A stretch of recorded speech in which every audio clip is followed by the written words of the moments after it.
أشد خلقا أم السماء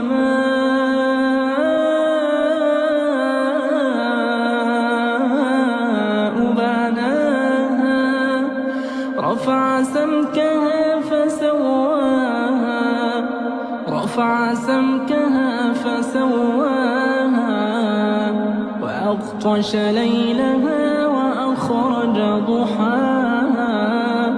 وأغطش ليلها وأخرج ضحاها والأرض بعد ذلك دحاها أخرج منها